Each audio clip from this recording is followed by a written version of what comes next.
sebuah kapal tugboat tenggelam di perairan Pulau Seliu, Kabupaten Belitung, Bangka Belitung. 7 ABK berhasil dievakuasi sementara 1 orang meninggal dunia.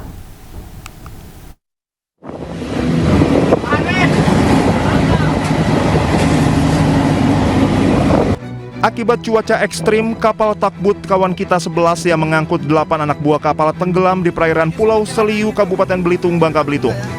7 ABK berhasil dievakuasi dalam kondisi selamat, sedangkan 1 lainnya bernama Slamet Riyadi meninggal dunia. Proses evakuasi korban berlangsung dramatis di tengah cuaca ekstrim. Kendati demikian, jenazah korban berhasil diangkat tim SAR gabungan. Tenggelamnya tugboat kawan kita 11 diduga akibat kerusakan pada lambung kapal akibat benturan karang usai dihantam ombak saat cuaca ekstrim. Melakukan evakuasi terhadap kapal TB kawan kita 10 yang mengalami kebocoran lalu tenggelam di perairan Seliu Belitung. Salah satu ABK korban, salah satu ABK kapal TB kawan kita meninggal dunia dan jasad kami bawa ke RSUD Tanjung Pandan. Jenazah korban kini berada di RSUD Tanjung Pandan untuk proses identifikasi lebih lanjut. Sementara 7 kru lainnya menjalani pemeriksaan medis termasuk trauma healing pasca kejadian.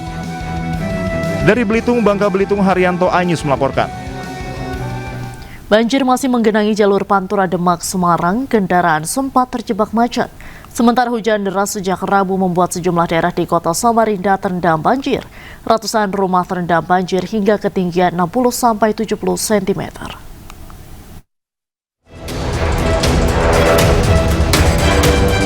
Banjir setinggi hampir 40 cm masih terjadi di jalur Pantura Demak Semarang. Kendaraan sempat terjebak macet, petugas Satlantas Polres Demak bersiaga mengatur dan mengalihkan arus lalu lintas. Sementara sejumlah kendaraan pribadi melintas, namun beberapa kendaraan roda 4 memilih memutar balik untuk menghindari banjir. Sementara banjir juga menggenangi sejumlah daerah di kota Samarinda, Kalimantan Timur. Banjir terjadi sejak Jumat malam. Banjir ini diakibatkan hujan deras yang melanda kota Samarinda dan luapan Sungai Mahakam. Sejumlah warga yang terdampak banjir enggan mengungsi dan memilih bertahan di rumah untuk menjaga barang-barangnya.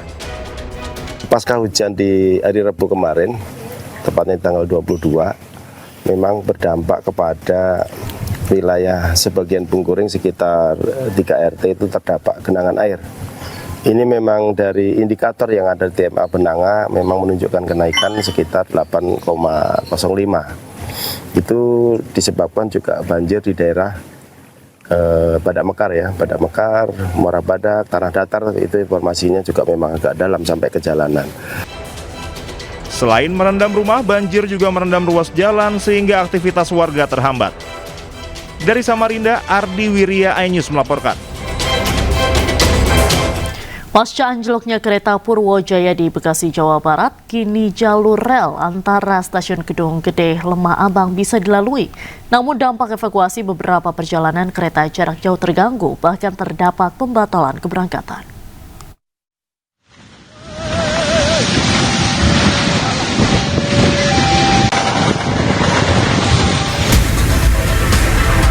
PT Kereta Api Indonesia menyampaikan bahwa proses evakuasi seluruh rangkaian KA Purwojaya 58F yang anjlok di stasiun Kedung Gede telah selesai.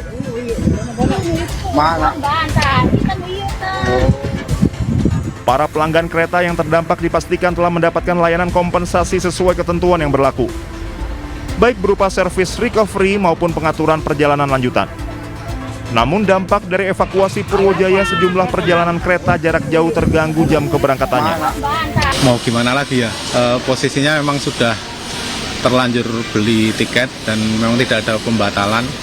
Kemudian memang kendalanya kan jalurnya tertutup ya, karena ada yang anjlok kemarin. Ya kita ikuti aja lah ya kan. Mau batal juga kayaknya susah juga nyari yang lain nanti. PT Kereta Api Indonesia memastikan pelanggan yang terdampak pembatalan perjalanan kereta api memperoleh pengembalian bea 100%. Dampak dari kejadian kemarin, pertama anjlok 2 gerbong, kemudian kereta api Purwojaya mengalami kelambatan. Selanjutnya kereta api lainnya ada yang sebagian relasi dibatalkan. Hari ini ada sekitar 9 kereta api yang perjalanannya dibatalkan. bertujuan untuk menormalisasi nanti atau esok hari agar kembali perjalanan kereta api menjadi normal kembali. Terdapat beberapa ketentuan pengembalian tiket. Untuk pembatalan, pelanggan bisa mengakses beberapa kanal pelayanan resmi KAI dan loket stasiun atau kontak center 121 hingga 7 hari setelah tanggal keberangkatan KA atau aplikasi akses by KAI hingga 2 jam sebelum jadwal keberangkatan kereta api. Dari Jakarta, Abdul Aziz, iNews melaporkan. Beralih ke informasi selanjutnya, pemirsa, Presiden Prabowo Subianto menghadiri rangkaian KTT ke-47 ASEAN di Kuala Lumpur, Malaysia. Pada penyelenggaraan KTT kali ini, tidak hanya mencakup KTT ASEAN saja, tetapi juga KTT bersama sejumlah mitra ASEAN.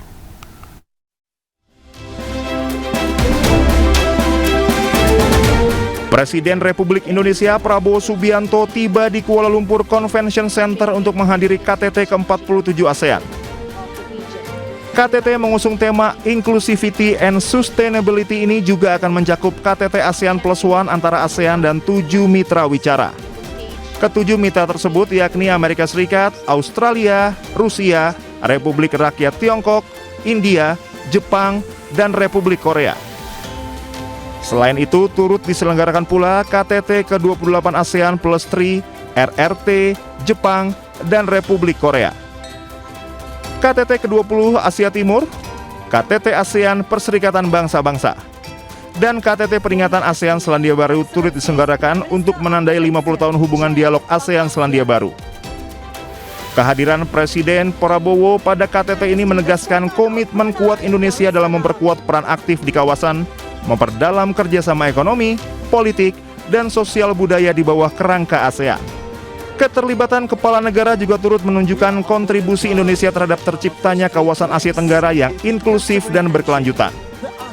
KTT ASEAN berlangsung pada 26 hingga 28 Oktober 2025 mendatang.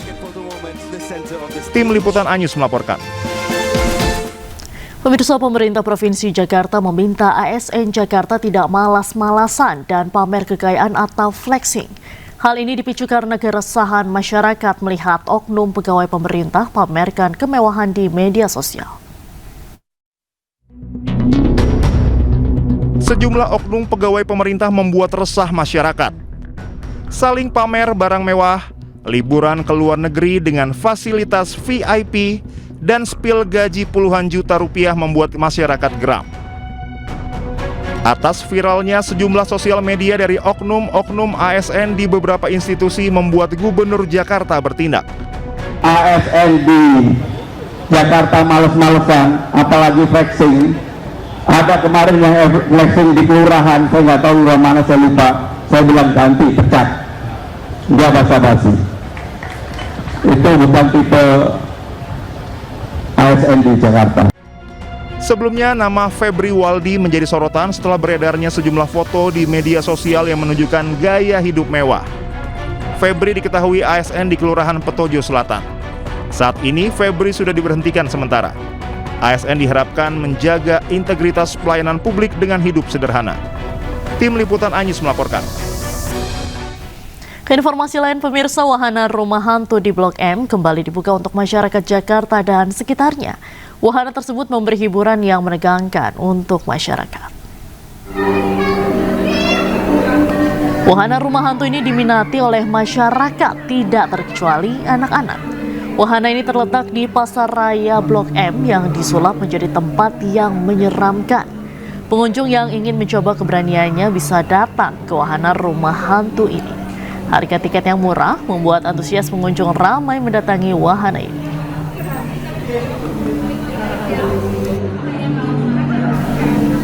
Dan untuk mengetahui informasi selengkapnya, kami telah terhubung dengan jurnalis iNews Dilami Aulia di kawasan Blok M, Jakarta Selatan. Selamat sore Dilami, bagaimana keseruan rumah hantu di Blok M?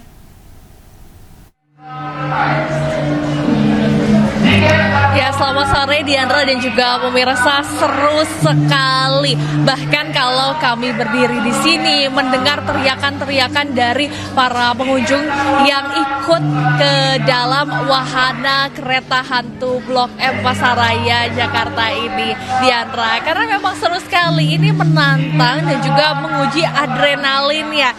Di mana pengunjung ini naik ke kereta, kemudian kereta ini melaju ke dalam terowongan di mana di dalamnya isinya hantu-hantu Diandra. Namun maaf sekali Diandra dan juga pemirsa, saya tidak bisa menunjukkan karena untuk jam 5 hingga jam 6 sore hari ini untuk kawasan kereta hantu Blok M ini sedang break atau istirahat Diandra ya. Jadi kalau kita lihat masyarakat yang memang ingin menunggu untuk masuk pun ini terhalang begitu ya, karena nanti bisa masuk lagi pada kiranya pukul 6:30 malam hari nanti Diandra. Nah harganya ini cukup terjangkau ya, dari mulai harga Rp35.000 saja untuk hari biasa, dan kalau weekend itu di harga Rp40.000. Dan event ini akan terselenggara nantinya hingga 30 November 2025. Nah ini menantang banget, jadi Diandra dan juga pemirsa jangan lupa bawa temen, apalagi pasangan ya, karena di dalam ya lumayan cukup takut, hantunya juga banyak Diandra. Saya juga tadi ketakutan banget nih. Jadi Diandra kalau habis siaran saya tunggu ya jam 7 malam Diandra, kita kesini, kita langsung naik ke wahana kereta hantu Blok M-nya. Kembali ke studio Diandra. Baik, jam 7 malam ya Dilami. Terima kasih atas laporan Anda langsung dari Blok M. Selamat sore, selamat kembali bertugas. Direktur Teknik PSSI Alexander Zwiers mengungkap sederet kriteria pelatih Timnas Indonesia. Zwiers mengatakan nahkoda anyar Scott Garuda nantinya tidak harus berasal dari suatu negara seperti Belanda. Melawan Irak dengan raut kekecewaan dan tindakan kekecewaan dari kursi tim kepelatihan Timnas Indonesia saat ini sedang kosong setelah PSSI sepakat mengakhiri kontrak Patrick Kluivert beserta gerbongnya buntut dari kegagalan skuad Garuda lolos ke Piala Dunia 2026. Sampai saat ini PSSI belum mendapatkan pelatih baru. Ketua Umum PSSI Erick Thohir telah menugaskan Direktur Teknik PSSI Alexander Zwiers bersama dengan Badan Tim Nasional mencari pelatih anyar Timnas Indonesia. Zwiers sebagai salah satu yang ditugaskan untuk mencari pelatih membenarkan bocoran mengenai kriteria. Ia memastikan sosok anyar nanti harus tepat dan cocok dengan Timnas Indonesia tanpa memandang asal negaranya. Zwiers menambahkan pencarian pelatih ini benar-benar difokuskan untuk mencapai visi dan target pada 2030, tapi juga tidak melupakan agenda penting terdekat seperti Piala Asia 2027. Assalamualaikum. About the profiling, it's independent from the nationality. So our starting point is always that we find the right profile what fits with Indonesia. And that is our starting point. So this last period and also the upcoming period, we will go more in depth about what we specifically want, aligned with our vision 2030, because we are here for Indonesia. We want to qualify for the next World Cup in 2030, so we are aligned with that, with our profiling. And then what we are looking for is, of course, strategic leadership, which is important, but also at the short term, we have the AFC Cup. ada taking part. Zwiers menyatakan pelatih Timnas Indonesia berikutnya juga harus punya rekam jejak yang jelas, termasuk sudah terbukti untuk jangka pendek, menengah, dan panjang. Tim Liputan Anyus melaporkan. Sejumlah nama calon pelatih Timnas Indonesia santer berhembus di media sosial, namun PSSI hingga kini belum mengumumkan siapa pengganti Patrick Kluivert. Untuk membahas lengkapnya kami telah terhubung dengan pengamat sepak bola Bung Yusuf Kurniawan. Selamat sore Bung Yuke. Selamat sore Diandra. Baik, Bung Yuke, pelatih Timnas Indonesia sampai sekarang kan belum ditentukan siapa, tapi sudah banyak nama yang berhembus nih. Siapa kira-kira? Lalu kan juga banyak dari publik ini minta Sinteyong untuk kembali. Bagaimana tanggapannya? Saya kira untuk yang kedua sudah clear ya, PSSI sudah dipastikan akan move on dengan profil yang namanya STY dengan segala prestasi dan juga kontribusinya ya selama ini. Kemudian yang kedua juga Kalau kita lihat dari nama-nama yang beredar itu kan kita belum tahu persis apakah memang mereka yang masuk dalam radar PSSI. Kan terkadang ini aspirasi dari penggemar sepak bola maupun juga pengamat itu suka berseberangan jauh ya, suka plot twist ya. PSSI kan susah ditebak nih, seperti pengalaman kemarin ketika STY diberhentikan, terus penggantinya kan sebelumnya digadang-gadang Luis Van Gaal, muncul juga Giovanni Van Bronckhorst dan lain-lain gitu ya, Mark Van Bommel, tapi tiba-tiba Kluivert gitu ya. Sekarang juga sama, kita apungkan nama-nama kayak Timur Kapatse, Jesus Casas, kemudian ada nama-nama lain juga yang beredar ya. Tapi kan kita nggak tahu persis karena sampai preskon kemarin juga baik Alexander Juir sebagai direktur teknik maupun juga Erick Thohir ya itu tidak secara eksplisit menyebutkan nama-nama itu ataupun apa ya istilahnya memberikan hint lah ya, memberikan kode gitu ya. Ini kan masih sangat umum ya bahwa kriterianya adalah yang harus segaris dengan visi 2030, tidak berdasarkan paspor tertentu, yang punya pengalaman, itu kan normatif ya. Tapi saya kira itu wajar saja karena PSSI pasti tidak ingin lagi gegabah, tidak ingin lagi mengulangi kesalahan yang sama gitu ya, dengan terlalu terburu-buru, terus hanya terpaku dengan nama besar ya. Itu membuat sepertinya sekarang PSSI menjadi berhati-hati gitu. Baik, nah kriteria pelatih seperti apa nih Bung Yuke yang cocok dan tepat untuk timnas Indonesia? Nah, iya itu menarik tuh ya. Jadi memang lebih spesifik kita kristalkan, kita fokuskan ke kriterianya ya. Mungkin nama-namanya akan menyesuaikan dengan kriteria yang sudah dipatok oleh federasi ya. Pertama tentu yang punya pengalaman melatih timnas dan proven, sudah terbukti ya. Terus yang kedua mengerti kawasan, punya pengalaman di kawasan, maksudnya di Asia gitu ya, sudah pernah menangani timnas, terus dia memahami kawasan dan juga kultur dari sepak bola Asia sendiri. Kemudian yang berikutnya adalah kompetensi ya, ini dari sisi kualitas ya, sudah harus teruji dan terbukti gitu ya. Nah sebenarnya dari nama-nama itu kan kalau yang sekarang sedang menguat di masyarakat itu kan sudah mengarah ke dua nama sebetulnya ya, yaitu Timur Kapase dan Jesus Casas, karena Jesus Casas ini terbilang sukses bersama timnas Irak gitu ya, sementara Jesus Casas sukses bersama Uzbekistan, bahkan Timur Kapase ya, Timur Kapase bahkan sukses bersama Uzbekistan gitu ya, bahkan dia yang meloloskan Uzbekistan ke Piala Dunia untuk pertama kalinya sekarang, sebelum kemudian dia akhirnya harus downgrade menjadi asisten pelatihnya Fabio Cannavaro. Tapi yang meloloskan Uzbekistan tuh Timur Kapatse, dia masih muda, masih bugar gitu ya. Terus dia sukses di U20, U23, bahkan seniornya Uzbekistan. Jadi kriteria dia cukup memenuhi requirement kita lah ya. Terus kalau dibandingkan sebelumnya nama seperti Luis Van Gaal kan ternyata kan kita di prank tuh ya. Luis Van Gaal udah nggak bisa juga lah ya, udah terlalu senior juga, nggak mungkin mobilitas ya, yang cukup jauh gitu ya. Jadi dari yang beredar itu saya kira dua nama itu pantas untuk dipertimbangkan. Cuma lagi-lagi ya semua kembali kepada PSSI, apakah PSSI masukkan nama mereka dalam radar ataupun dalam jaring pelatih yang nanti akan dinominasikan, itu yang kita belum tahu sampai sekarang gitu. Baik. Bung Yuke, sebelum kita lanjutkan perbincangan kita hari ini, kita simak informasi berikut ini. Proses pencarian calon pelatih timnas Indonesia masih berjalan. Ketua Umum PSSI Erick Thohir meminta masyarakat tidak berspekulasi tentang calon pengganti Patrick Kluivert. Sudah bertemu Pak Sumarji, saya bicara sama Technical Director, by phone, Pak Sekjen, kita ketemu bahwa untuk kepelatihan ya kita nanti BTN, TD akan searching calon-calonnya siapa. Lalu nanti dilaporkan ke Ketua Umum. Ya, Ketua Umum akan adakan rapat exco. Gitu. Jadi prosesnya seperti itu. Tapi kalau misalnya tiba-tiba ya ini polemik yang terjadi gitu, mohon maaf, 2 hari.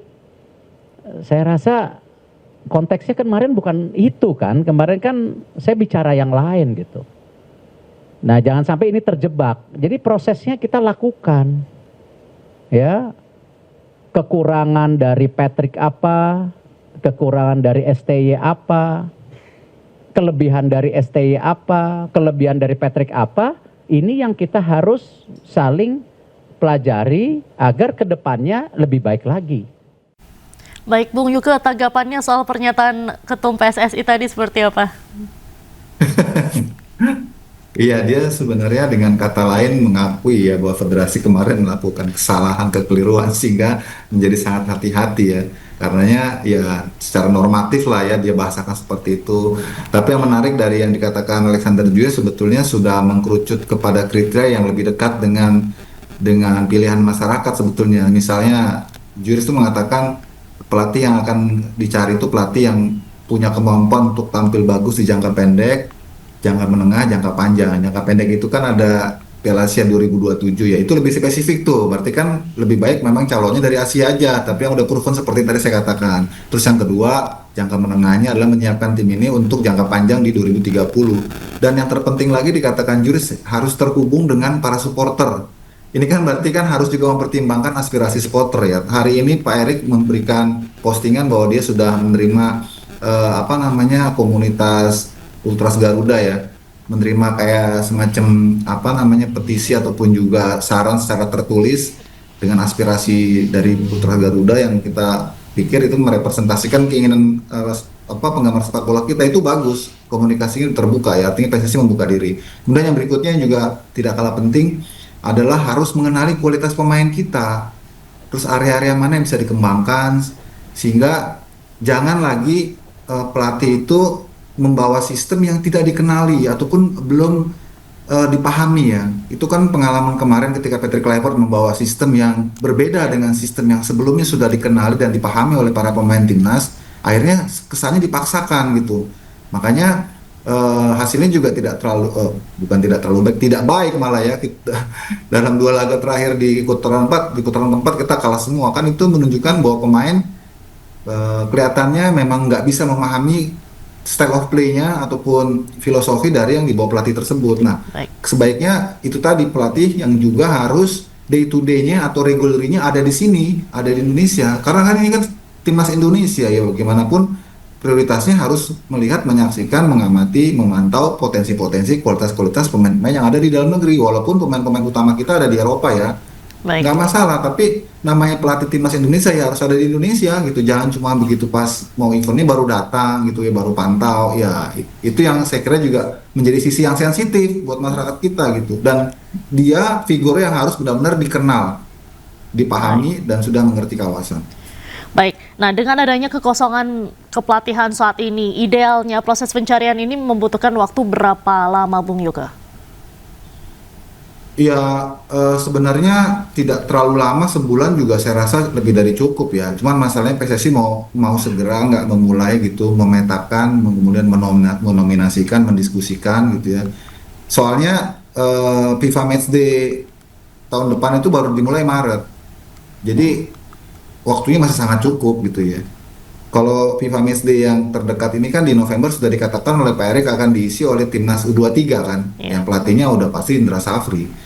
Jadi ya kalau saya sebelum berganti tahun, federasi harus sudah punya nama, sudah harus mulai diapungkan, dinominasikan. Kalau perlu dibuat semacam kayak polling, PSSI punya nama-nama, kemudian diapungkan ke masyarakat. Bukan berarti masyarakat yang menentukannya, tapi melihat bagaimana respon masyarakat itu juga saya kira bagus. Jadi PSSI terbuka gitu ya. Nanti biar terjadi diskursus yang menarik tuh, meski pada akhirnya akan ditentukan oleh Exco juga kan, oleh Exco dan direktur teknik. Tapi kan lagi-lagi timnas Indonesia ini berbeda ya. Timnas Indonesia ini luar biasa responnya, kemudian juga kecintaan masyarakat itu harus benar-benar juga diakomodasi. Aspirasi mereka ini pintar-pintar kok sekarang udah bisa men-tracking nama-nama pelatih yang hebat-hebat dengan track record-nya. Udahlah, kita nggak usah lagi sembunyi-sembunyi, terbuka aja gitu. Biar nanti begitu pas sudah dipilih, masyarakat udah tahu karena sudah ada nominasinya. Misalnya ya, kalau ide saya seperti itu. Baik. Terima kasih Bung Yuke. Semoga timnas Indonesia ini bisa segera mendapatkan pelatih yang tepat dan cocok untuk perkembangan timnas ke depannya. Terima kasih Bung Yuke sudah bergabung dengan Anju Sore hari ini. Salam sehat selalu, salam sepak bola Bung. Salam sehat selalu, salam sepak bola. Pemirsa, usai pos pelatih timnas Indonesia lowong, sejumlah nama mencuat. Menariknya, salah satu nama yang muncul adalah Frank de Boer. Nama pelatih asal Belanda itu tiba-tiba muncul usai kepala pemandu bakat timnas Indonesia, Simon Tahamata, mengunggah foto dirinya bersama de Boer.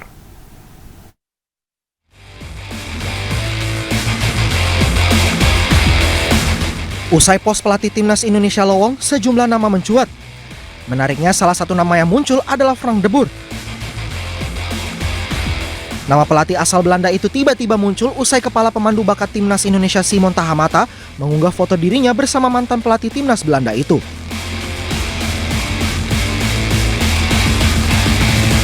Unggahan Tahamata tentunya membuat publik sepak bola Indonesia berspekulasi.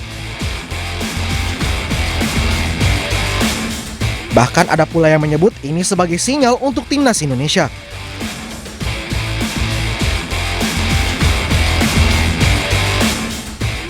Frank de Boer sendiri pernah menjadi pelatih timnas Belanda pada 20 September 2020 sampai 29 Juni 2021. Mantan pelatih Ajax Amsterdam itu menjalani 15 laga bersama De Oranje dan mencatat 8 kemenangan, 4 kali imbang, serta 3 kali kalah. Ke informasi berikutnya, pemirsa, seorang bocah asal Bandung mendunia karena mampu menirukan suara trompet hanya dengan mulutnya. Rekaman video aksi bocah itu bahkan telah diunggah oleh sejumlah klub sepak bola top dunia dan ditonton jutaan penonton di seluruh dunia. Trompet nih guys, cek sound.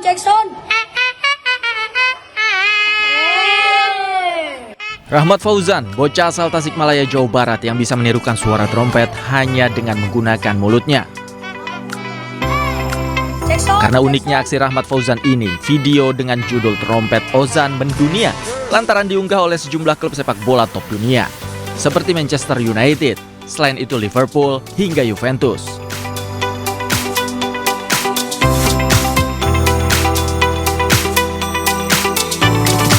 Akun resmi official Atletico Madrid pun ikut membagikan video bocah yang dikombinasikan dengan momen-momen di lapangan hijau. Bakat unik yang dimiliki Rahmat Fauzan diketahui gurunya di Pondok Pesantren Al-Basyariah, Kota Bandung. Aksi unik dari siswa kelas 4 sekolah dasar ini diabadikan oleh gurunya dan kemudian diunggah ke media sosial, dan unggahan tersebut mendapat reaksi positif warganet dan telah ditonton jutaan viewers.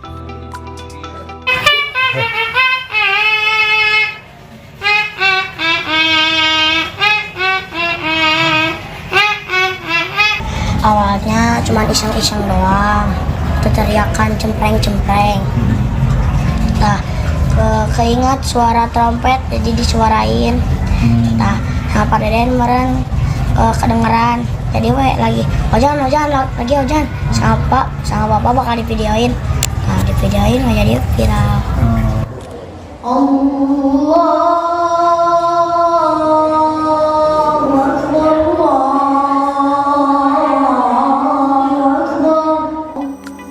Tak hanya pandai menirukan suara trompet, suara Rahmat Fauzan pun merdu ketika mengumandangkan azan. Sejumlah prestasi dari suara azan pun telah diraihnya. Kita bersyukur kepada Allah Subhanahu wa Ta'ala atas anugerah suara yang ada istimewanya, karena di pondok pesantren nggak ada pelajarannya suara trompet, nggak ada. Meski kini menjadi sorotan karena keunikannya, Rahmat Fauzan tetap menjalankan kewajibannya untuk menuntut ilmu tak ditinggalkan. Rahmat Fauzan tetap semangat belajar. Dari Bandung, Jawa Barat, Ervan David, iNews melaporkan. Seorang siswa kelas 2 SMP, Ryan Abdul Karim, berhasil mengharumkan nama bangsa dengan memperoleh medali emas dalam kejuaraan panah berkuda internasional di Hungaria. Menurut orang tuanya, Ryan menggeluti olahraga panah berkuda sejak berusia 5 tahun.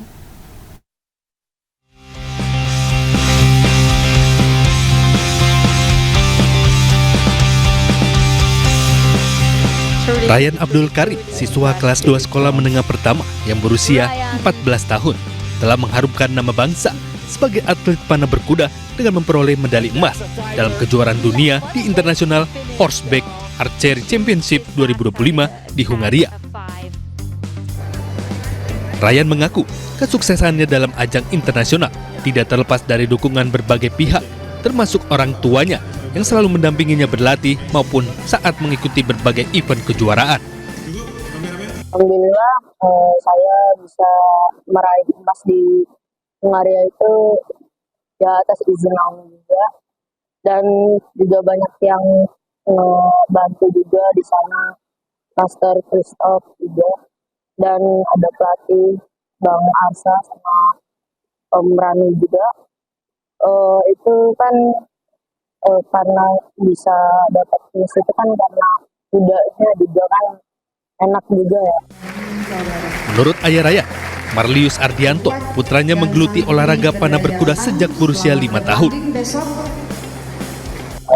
Ya biasa dia pagi-pagi sekolah, kadang-kadang sebelum sekolah mana dulu ground, atau pulang sekolah mana ground, juga ada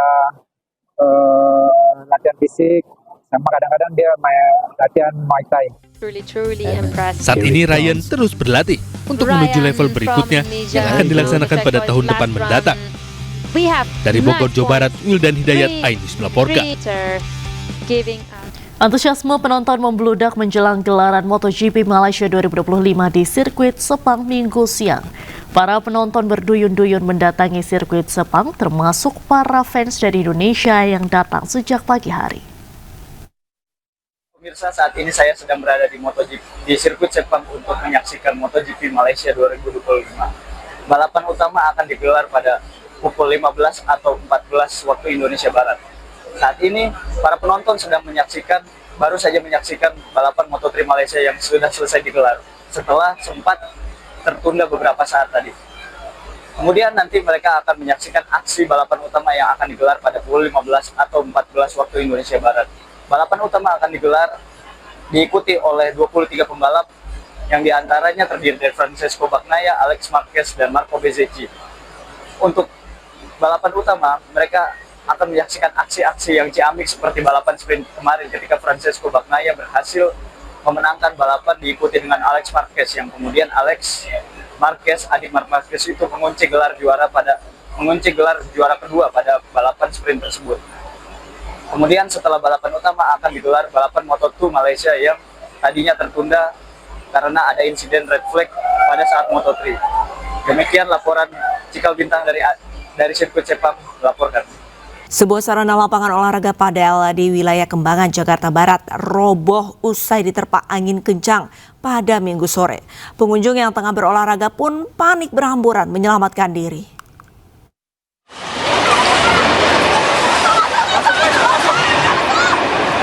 Masuk. Inilah detik-detik kepanikan pengunjung saat angin kencang menghantam lapangan padel di kawasan Meruya, Kembangan, Jakarta Barat. Rubuh semua ini, rubuh semua itu. Pengunjung yang sedang berolahraga panik dan berhamburan menyelamatkan diri usai lapangan padel roboh. Menurut saksi mata, peristiwa ini terjadi saat hujan deras disertai angin kencang melanda wilayah Jakarta Barat.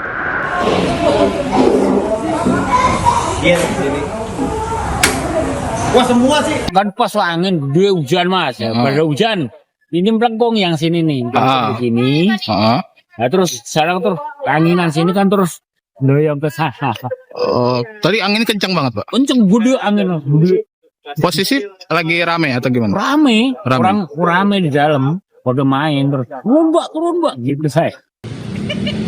Beruntung tidak ada korban jiwa dalam peristiwa ini. Pihak Inafis dari Polres Metro Jakarta Barat yang tiba di lokasi langsung melakukan penyelidikan. Dari Jakarta, Miftahul Gani, iNews melaporkan. Kecelakaan antara dua truk box terjadi di Jembatan Suramadu, Bangkalan, Jawa Timur. Kecelakaan membuat salah satu truk terguling, sementara sopir salah satu truk terjepit di kabin. Diduga kecelakaan disebabkan pecah ban. Jadi laka di Jembatan Suramadu arah Madura. Gara-gara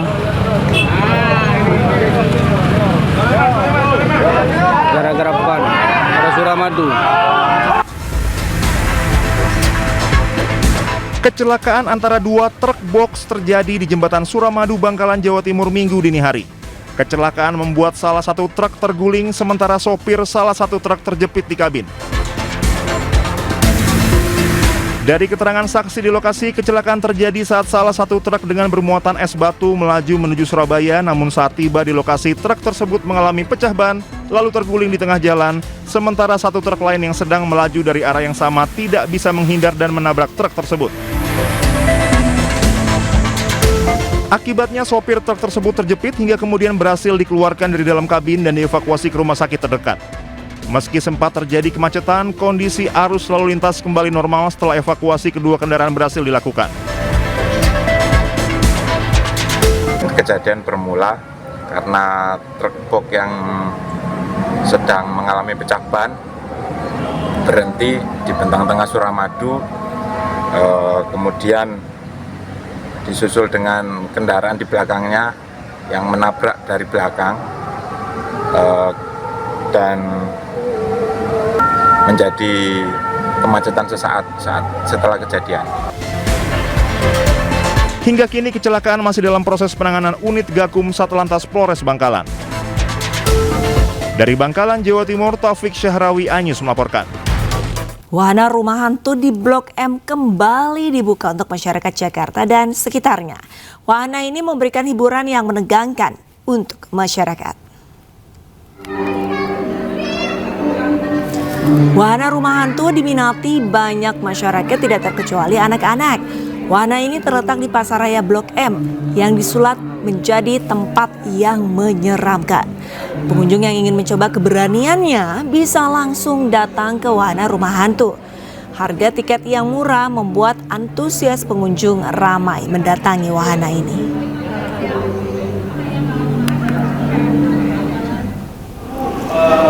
Selain ke rumah hantu di Blok M, Jakarta Aquarium Safari juga menjadi pilihan warga berlibur di akhir pekan.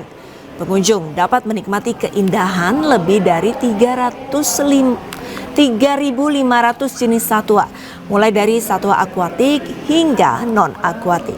Suasana semakin meriah dengan event aktivasi Stellar Pet yang saat ini sedang berlangsung mengusung tema luar angkasa. Pengunjung juga bisa menjelajahi instalasi dekorasi bertema galaksi, serta mengikuti berbagai games interaktif yang dapat dinikmati semua kalangan.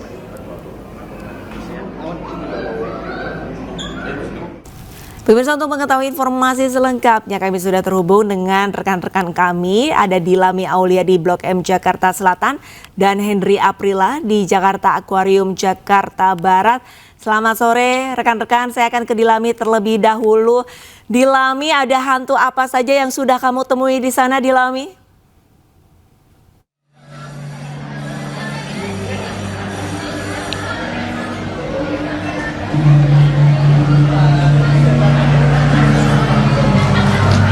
Ya, selamat sore Arlisa dan juga pemirsa. Saya tidak dapat mendengar suara Anda dengan jelas karena situasinya di sini sangatlah ramai, Arlisa dan juga pemirsa ya. Dimana kalau bisa dilihat antriannya sangat mengular sekali. Kenapa Arlisa ini sangat ngantri sekali? Karena wahananya tadi sempat istirahat sebentar dan masyarakat atau pengunjung ini sudah bisa naik ke wahana kereta hantu Blok M yang ada di kawasan Pasaraya Jakarta ini. Dimana ya kalau kita lihat nih dominasinya adalah anak-anak muda yang pengen merasakan sensasi dagdikduk dan juga menguji adrenalin. Nah, untuk mengetahui kira-kira apa sih hantu apa begitu yang mereka cari, kita langsung tanya aja nih di belakang saya. Halo kakak-kakak.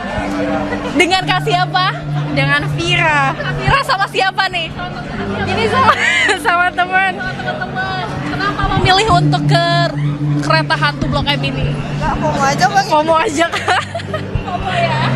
Kira-kira ini udah siap konten atau gimana ya? Udah siap foto video dan mau ketemu hantu apa nih kira-kira? Bikin challenge juga yang nggak teriak dapat 50.000.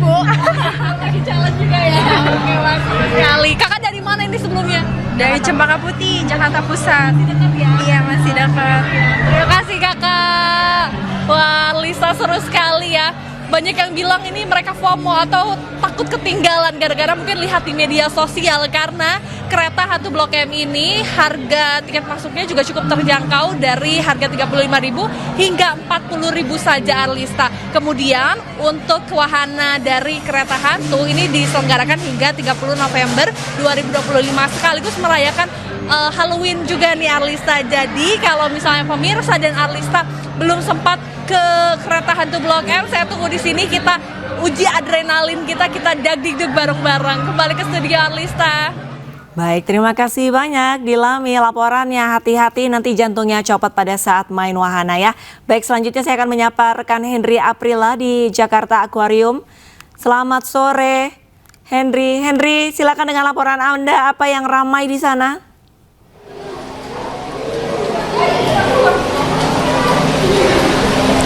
Arlista, tentunya kalau di tempat kami melaporkan saat ini, yakni di Jakarta Aquarium Safari. Kalau tadi di Lami gelap-gelapan tapi serem-sereman, kalau di sini gelap-gelapan tapi kita seru-seru ya, sambil edukasi. Sedikitnya kita coba berjalan bersama dengan juru kamera kami Muhammad Herudin. Di belakang kami ini ramai ya para pengunjung melihat bagaimana berbagai macam satwa, baik itu satwa laut maupun satwa darat yang juga dapat dilihat langsung secara dekat oleh para pengunjung, bisa melihat berbagai macam dasan. Dan maksud kami saat ini kami sedang berada di zona 3 Island of Indonesia, yang dimana di sini berbagai macam zona-zona ataupun binatang, hewan-hewan, maksud kami satwa Indonesia yang dapat dinikmati oleh para pengunjung dari berbagai daerah yang tentunya menikmati suasana libur di akhir pekan.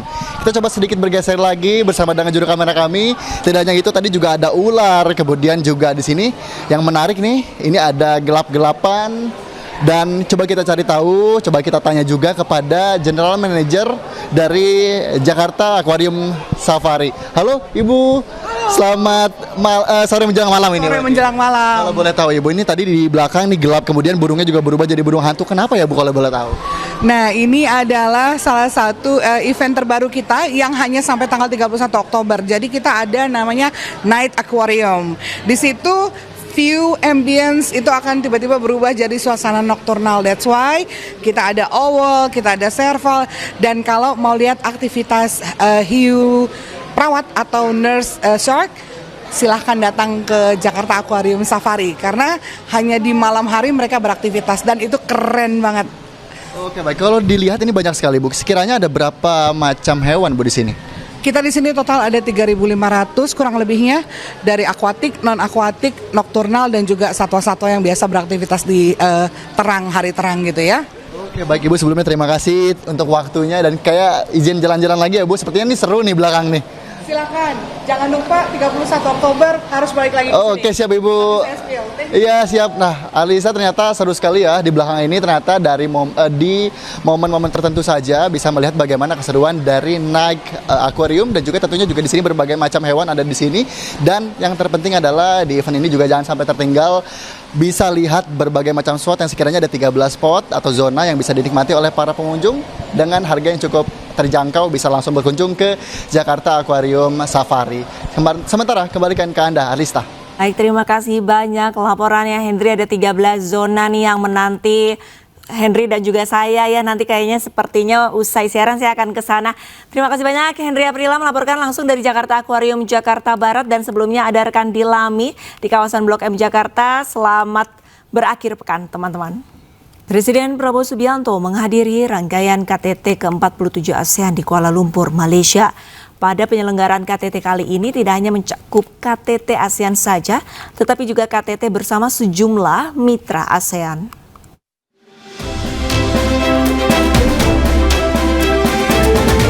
Presiden Republik Indonesia Prabowo Subianto tiba di Kuala Lumpur Convention Center untuk menghadiri KTT ke-47 ASEAN. KTT mengusung tema Inclusivity and Sustainability ini juga akan mencakup KTT ASEAN Plus One antara ASEAN dan 7 mitra wicara.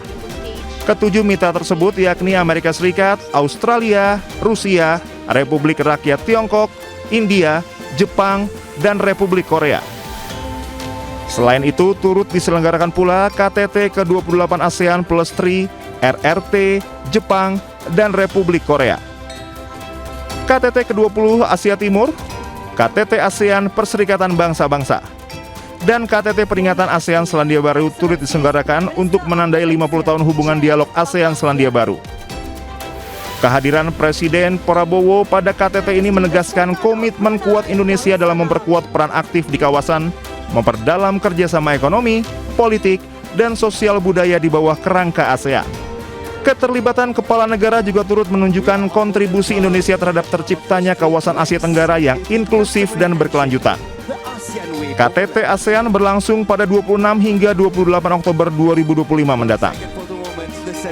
Tim Liputan Anyus melaporkan. Hadiri KTT ke-47 ASEAN, Presiden Prabowo Subianto disambut jajar kehormatan dan diaspora Indonesia setibanya di Malaysia. Kehadiran Prabowo menunjukkan peran aktif Indonesia di kawasan serta meningkatkan kerjasama ekonomi, politik, sosial, dan budaya.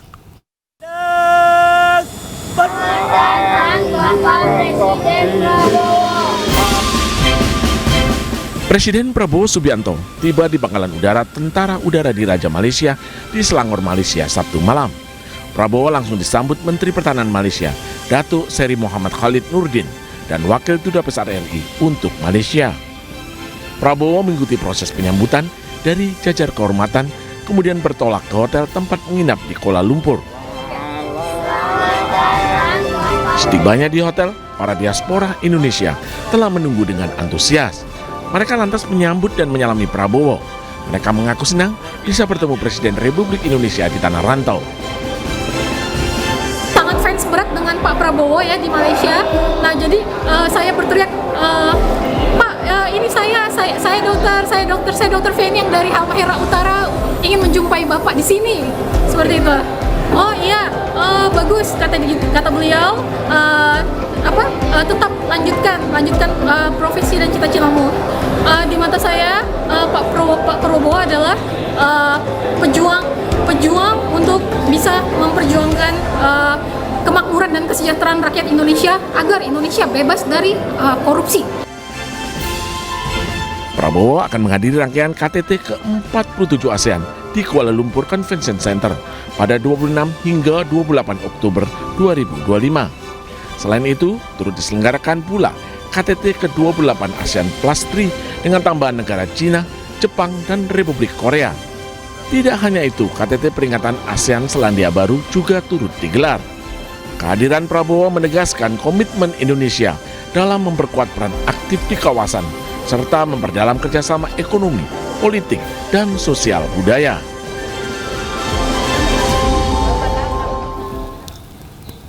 Presiden Prabowo Subianto mendapatkan surat dari salah satu siswa Sekolah Rakyat Menengah Pertama SRMP di Bandung Barat, Jawa Barat. Melalui akun media sosial Sekretariat Kabinet, nampak foto Prabowo tengah membaca secarik surat penuh makna. Surat ini berisikan ucapan terima kasih seorang siswa kepada Prabowo karena telah membangun sekolah rakyat, sehingga dirinya dan teman-temannya dapat kembali merasakan bangku sekolah. Selain itu, dalam surat tersebut terselip doa untuk kesehatan Prabowo, orang nomor 1 di Indonesia. Bahkan sang siswa yang bernama Muhammad Dafa Rashid juga berharap suatu hari nanti Prabowo dapat berkunjung ke SRMP 2 Bandung Barat. Presiden Prabowo Subianto secara resmi menyetujui pembentukan Direktorat Jenderal Pesantren di lingkungan Kementerian Agama. Pembentukan ini dipicu salah satunya ambruknya bangunan pesantren Al-Khazini.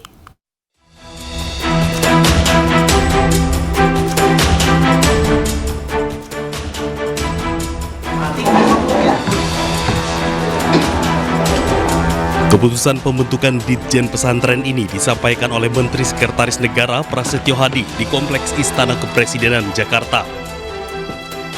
Mensesnek menjelaskan keputusan ini bermula dari evaluasi atas sejumlah peristiwa, salah satunya insiden yang menimpa pesantren Al-Khazini. Menurut data yang disampaikan Prasetyo Hadi, di seluruh Indonesia terdapat sekitar 42.000 Ditjen Pondok Pesantren. Memang itu bermula dari beberapa waktu yang lalu ada kejadian yang menimpa saudara-saudara kita di Pondok Pesantren Al-Qazini Sidoarjo, yang kemudian dari peristiwa itu kita mendapatkan fakta bahwa nampaknya kita semua pemerintah perlu untuk memberikan perhatian yang lebih kepada pondok-pondok pesantren kita yang menurut data yang tercatat hari ini berjumlah kurang lebih 42.000 pondok pesantren yang tersebar di seluruh Indonesia.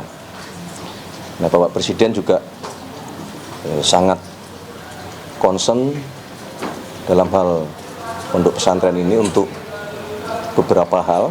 Yang pertama berkaitan dengan masalah keamanan bangunan-bangunan pondok pesantren, yang dari data banyak bangunan-bangunan pondok pesantren kita yang belum melalui prosedur untuk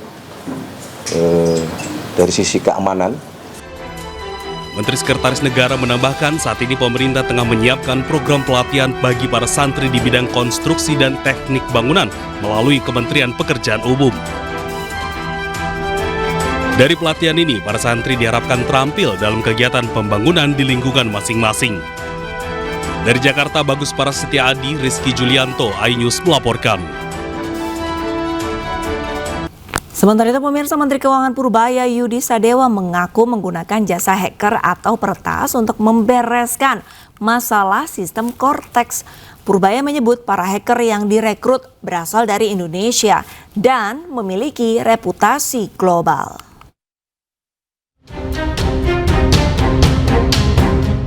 Keamanan cyber Cortex atau sistem administrasi pajak kini telah naik drastis. Dari sebelumnya diskor 30 kini menjadi 95+. Hal ini diungkap oleh Menteri Keuangan Purbaya Yudi Sadewa. Ia mengaku melibatkan sejumlah hacker Indonesia untuk perbaikan sistem dan keamanan. Ia pun memastikan data Cortex kini tak akan bisa diretas dan diperjualbelikan lagi.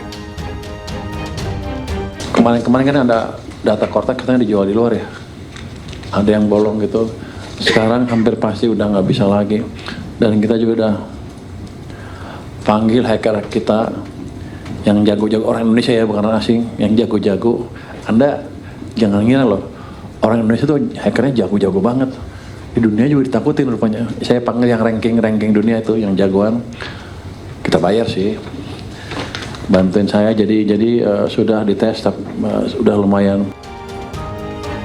Meski perbaikan sudah dilakukan oleh tim internal, namun ada sejumlah bagian yang terikat kontrak dengan pihak vendor hingga Desember 2025, sehingga perbaikan keseluruhan tidak bisa dilakukan dalam waktu cepat. Purbaya pun optimis seluruh kendali sistem akan rampung pada Januari atau Februari 2026. Tim Liputan iNews melaporkan. Sejak dibuka 15 Oktober 2025, layanan pengaduan Lapor Pak Purbaya telah menerima lebih dari 28.000 pesan. Sementara itu terkait petugas pajak yang ingatkan tunggakan jam 5 pagi, Purbaya mengancam akan memberi sanksi.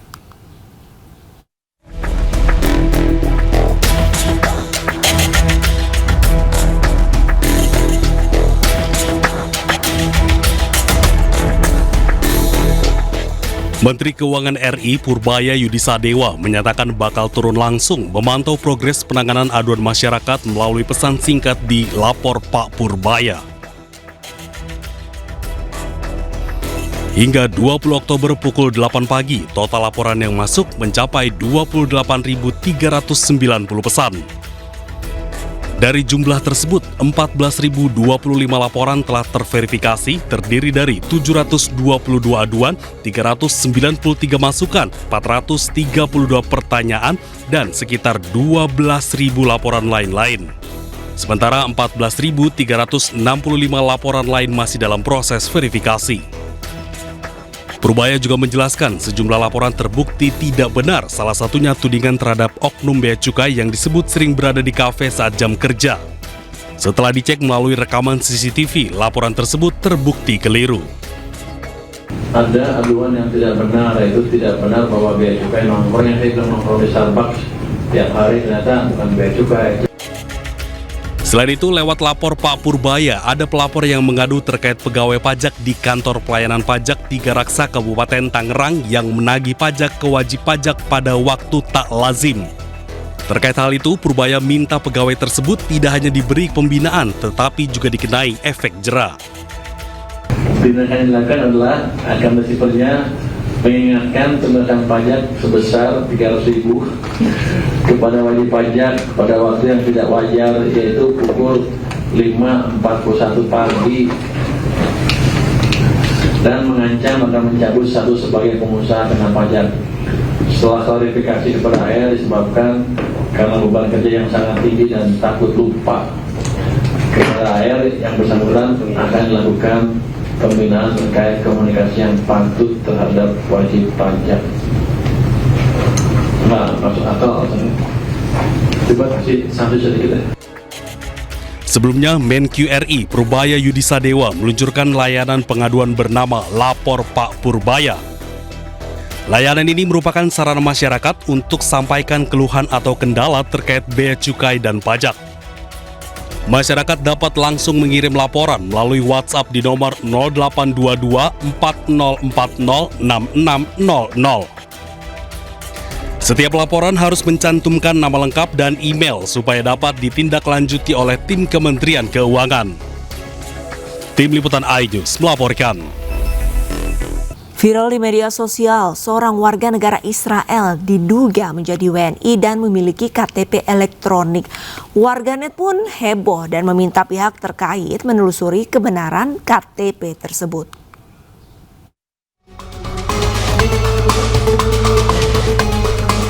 Beredar kabar di media sosial terdapat warga negara Israel yang memiliki KTP beralamat di Kabupaten Cianjur, Jawa Barat.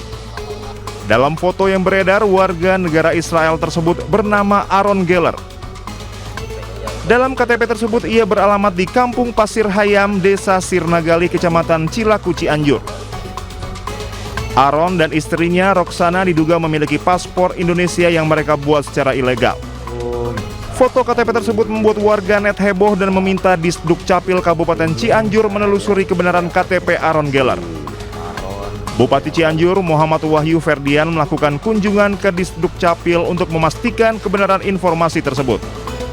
Setelah dilakukan pengecekan langsung menggunakan sistem kependudukan nasional yang terintegrasi, data tersebut tidak terdaftar secara resmi, yang berarti KTP tersebut palsu. Pentingnya kita mengkonfirmasi apa yang ada di berita dan juga menggunakan data-data yang valid. Tadi sudah dicek di sistem dan itu skalanya nasional, ya, langsung live. Jadi tidak ada KTP atas nama Aaron Geller. Wahyu pun mengimbau kepada seluruh masyarakat agar tidak menyebar informasi yang belum terverifikasi kebenarannya. Dari Cianjur, Jawa Barat, Muhammad Andi Isyan, iNews melaporkan. Ratusan warga rela antre berdesakan demi mendapatkan bantuan pangan gratis di Kabupaten Cilacap, Jawa Tengah. Bantuan ini diharapkan dapat membantu meringankan beban ekonomi.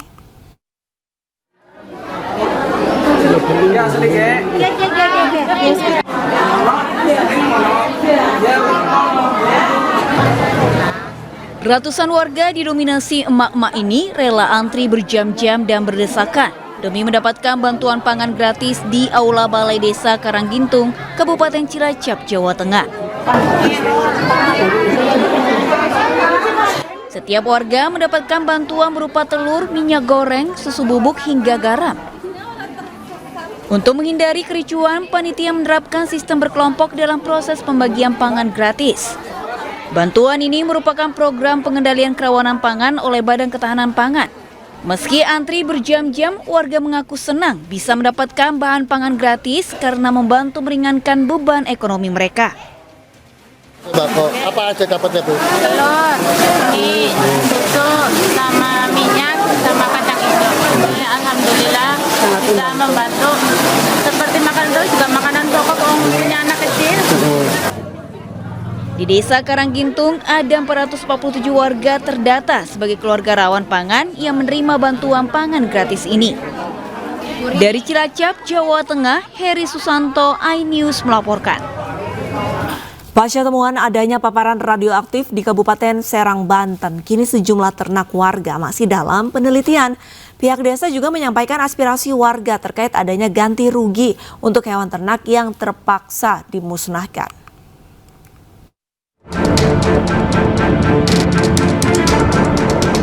Situasi di Desa Sukatani, Kecamatan Cikande, Kabupaten Serang masih dalam pengawasan ketat pasca temuan paparan radioaktif di lingkungan warga. Sejumlah ternak warga yang berada di zona merah sudah diperiksa. Sebagian lagi dibawa ke laboratorium untuk uji sampel.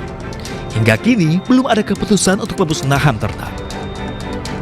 Seluruh proses masih menunggu hasil pemeriksaan resmi dari tim teknis BRIN dan Bapeten serta arahan dari pemerintah Kabupaten Serang. Ternak liar seperti kucing, anjing itu tidak masalah. Kalau ternak yang diternak untuk menghasilkan uang bagi warga itu mungkin mereka akan meminta ganti rugi, Pak. Tapi yang Bapak tahu selama ini di lapangan seperti apa, Pak? Sementara ini ya aman-aman aja. Ternak ya masih diberi pakan sama yang punyanya gitu ya. Ada sebagian yang dibawa gitu ternak. Terkait ternak produktif milik warga, pihak desa sudah menyampaikan aspirasi adanya ganti rugi jika terbukti terkontaminasi dan tidak lagi bisa dimanfaatkan. Warga juga diimbau untuk tidak mengkonsumsi atau menjual hasil ternak sebelum ada hasil resmi dari pemeriksaan laboratorium. Dari Serang, Banten, Mahesa Apriandi, iNews melaporkan. Perkembangan era digital membuat media televisi harus terus berbenah dan beradaptasi dengan perubahan zaman. Berbagai strategi diterapkan agar media konvensional dapat tetap relevan dan dipercaya masyarakat. Pergeseran kebiasaan masyarakat ke arah digital menjadi tantangan bagi media televisi untuk tetap mempertahankan posisinya di tengah arus perubahan. Kemampuan untuk beradaptasi, berkolaborasi, serta menjalankan restrukturisasi menjadi strategi untuk mempertahankan relevansi dan eksistensi media televisi. Hal tersebut disampaikan Co-CEO MNC Group dan CEO iNews Media Group Angela Tanusudibyo dalam acara Sovereign AI menuju kemandirian digital yang diselenggarakan oleh Asosiasi Media Cyber Indonesia di Kuningan, Jakarta Selatan.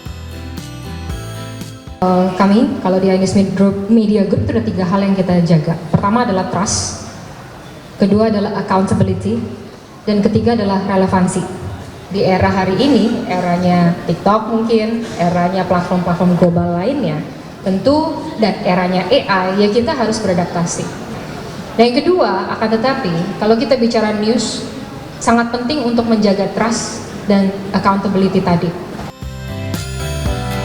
Di tengah persaingan digital yang semakin ketat, kredibilitas dan kepercayaan masyarakat tetap menjadi fondasi utama bagi media dalam menyajikan informasi. Media televisi diharapkan dapat terus berinovasi dan mempertahankan perannya sebagai sumber informasi yang terpercaya bagi publik. Dari Jakarta, Jessica Winoto, Muhammad Fakih, iNews melaporkan.